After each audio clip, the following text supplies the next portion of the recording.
We saw a tale of two Americas over the weekend. One was filled with pride, patriotism, the other, anger and violence. A historic military parade of the 250th anniversary of the U.S. Army, meant to honor the brave men and women who protect us from the real enemy. That transpired in D.C., and that was up against the background of the No Kings anti-ICE protests that tried to make Trump look like the villain. Now, to the left, this is what peaceful protesting looks like. We're going to burn the American flag, all right?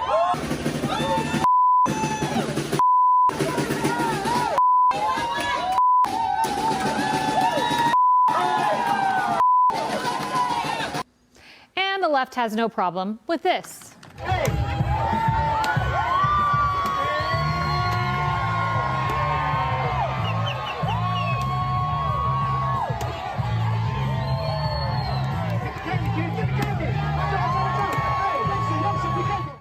We also saw more riots outside of the Portland, Oregon ICE facility.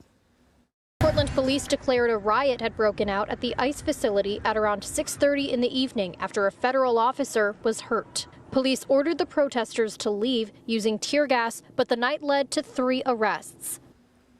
Now, for the left, rioting and raising pride flags during the national anthem at a Major League Baseball game is something to be praised.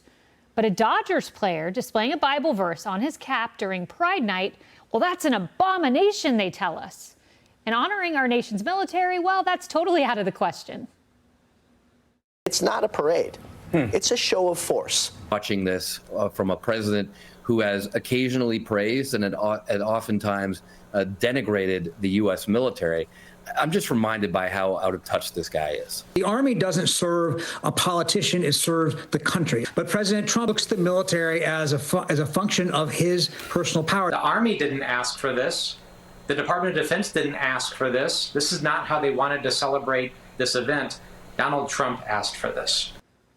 Well, what I was told is Donald Trump asked that the focus be on the next generation, new recruits, honoring our military. Well, the media kept telling us Trump's military parade was going to be a North Korea-style authoritarianism event.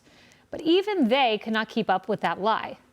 When we talk about this sort of tension in the country, and sometimes, you know, you and I have both been at Trump rallies, those can be, you know, very tense, a kind of, I would say, like kind of a dark, malevolent energy sometimes in them. Not always, but it doesn't seem like that's the energy on the mall today, which I think is a good sign, right? Correct. That you're really correct about that, Chris, and it's something we were watching for. I'm sure Chris Hayes loved reporting that. So did Jen Psaki. Well, in reality, Trump was honoring the men and women who serve and protect our country, starting with the history of our great U.S. Army. Over the past 2.5 centuries, our warriors have shown unrivaled valor on fields of battle around the globe.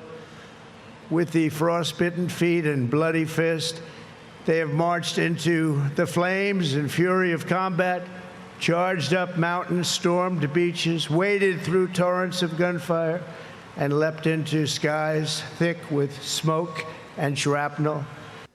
Hey, Sean Hannity here. Hey, click here to subscribe to Fox News YouTube page and catch our hottest interviews and most compelling analysis. You will not get it anywhere else.